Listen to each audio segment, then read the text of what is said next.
You've already seen the first part of weaver ants, I'm sure you enjoyed it. But as I mentioned, that's not all, and so far I've only shown you a third of the story. And now we've all been waiting for the second part of the Asian weaver ant story. Today we'll witness the real growth progress of the weaver ants colony. We'll take a look at their first hunt and explore several more aspects of keeping these ants at home. Greetings to all ant keepers on my channel. This is the Terra project. Enjoy watching.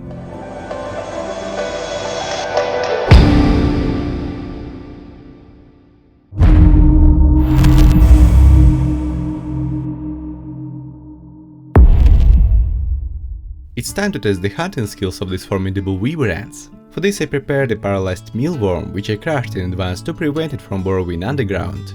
Let's try it. And where is hunt? It seems the weaver ants take some time to get going, but at least now they're eating insects. Thanks for that.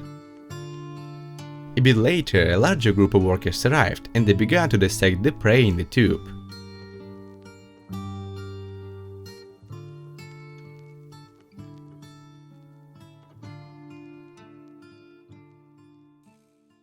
Here's another piece of news for you. Weaver ant queens have a short lifespan, only a few years, so be prepared for the unexpected death of the queen.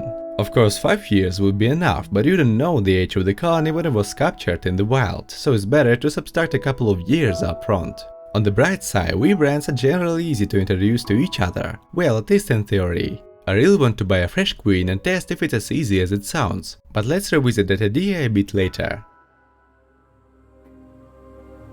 Weaver ants love honey, syrups and anything sweet, so you have to give them something sweet regularly. Seriously, I give them honey every 2 to 3 days, and every time the ants eagerly drink it. In nature they maintain aphid colonies and constantly extract honeydew in this way, therefore at home you have to feed them as often as possible. Oecophylla ants are not picky in this regard. Honey, glucose and syrup, they eat it without any problems. The main thing is not to forget to give them water.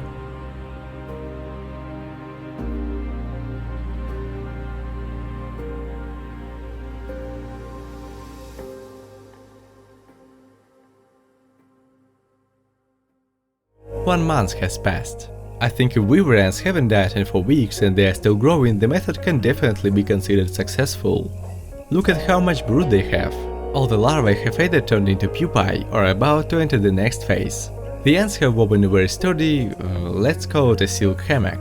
It's a shame they can't create nests for me like they do in nature, but they still show their construction skills. Very beautiful ants. I haven't seen this color in any other ant species. They are large and stunning, and now I understand why keepers love them so much. By the way, an interesting fact, weaver ants have different castes, but let's leave that topic for a scientific video about weaver ants that the world will surely see. In the meantime, more eggs and tiny larvae have appeared. I can't call the grow rate fast, but it takes about a month and a half for one generation to develop. By the way, the ants have become bolder. They catch the paralyzed mealworm without any problems. It's time to test their hunting skills.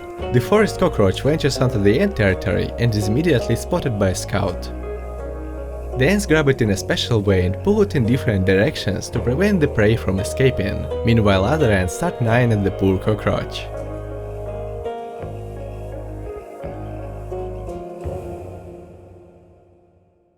A new candidate, earwig. Although they are not dangerous, people are afraid of these creatures, but today this individual is in for a terrible fate. The weaver ants are hungry and waiting for prey. And then, in their field of vision, a cockroach-like creature appears, and they immediately attack it. The scary pincers on the earwig's tail are useless against the ants. Moreover, it's very convenient for the ants to grab onto those pincers with their mandibles. The ants mobilize instantly and stretch out the earwig in the same way for their convenience. At this point, it's all decided. The earwig has no chance. You can see one of the workers biting off the prey's leg while they hold it. The ants do everything necessary to support their colony. These ants are very tenacious and strong. They must grip the ground tightly to hold on to their prey, so it's even difficult to detach them from your fingers. Probably weaver ants are the most tenacious of all ant species. The ritual lasts a long time. These ants find it difficult to bite through chitin, but in the end the prey ends up in the nest.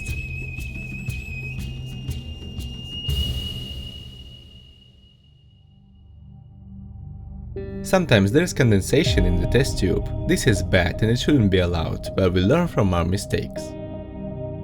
As you may have noticed, my weaver ants chose the test tube without water. Why? Well, because they don't need the high humidity that all keepers try to provide. In nature, they often settle in places that are well heated by the sun and where it's not too damp. Creating 90% humidity for them is a clear mistake. You can see it yourself, the ants proved it with their choice. By this time I changed the test tube with water to a second empty one to give them more space to grow, and I place a new leaf. Usually the ants hunt actively, but today they weren't in the mood, so I couldn't capture the killing of the locust. I had to crush it and leave it for the ants to store.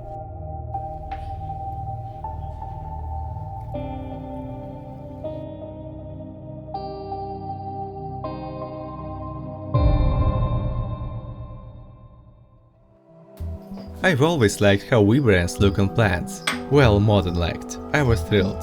Such bright ants on green leaves, so I decided to give the ants a chance to walk on the current stem temporarily. I secured the branch in a special container to prevent it from falling. By the way, there was aphid in it, and I hoped that the ants would figure out what to do, but in the end the ants just ate the peaceful insects. What can I say? Weaver ants are weaver ants.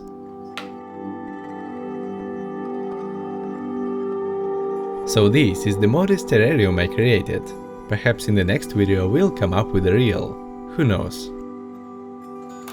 I drop honey syrup on the leaves to attract the ants' attention. And I watched the most elegant ants I've ever had.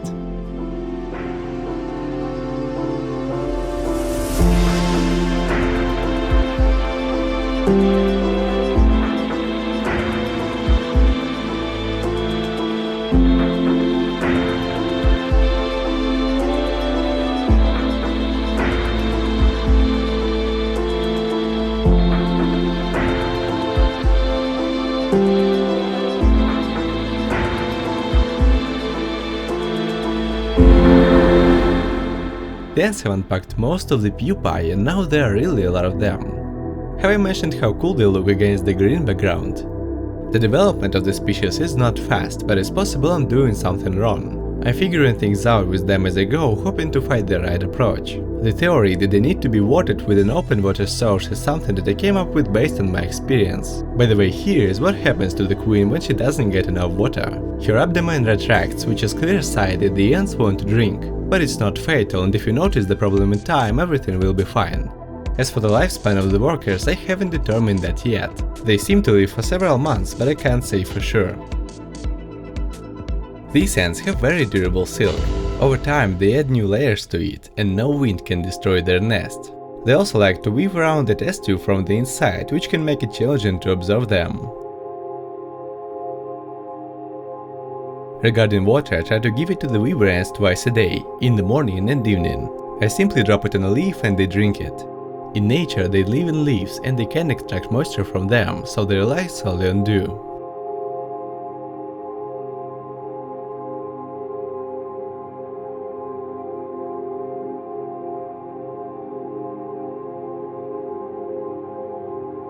But the Oecophylla ants are not entirely neat. They have a designated trash area in the outworld, but besides that they really enjoy carrying food into the nest and leaving it there. I don't know if they do this only in my case, but it can disrupt the view and it doesn't seem like a healthy practice. Well, I'll keep observing and studying. Additionally, the mandibles of weaver ants are weak. I make this conclusion based on their poor ability to dismember insects. They can kill them, but usually can't reach the inside. Also, there are several subspecies of weaver ants and I don't know which one I have. In general, they look similar, but my queen has a very unusual morph, so it's possible that she belongs to some special subspecies. Apart from that, the queen is active and a delight to watch. Such an unusual one.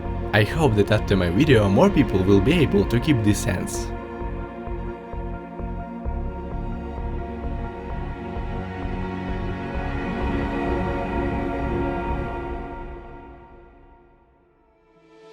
Thank you for watching this video. I hope weaver ants fascinates you as much as they do me.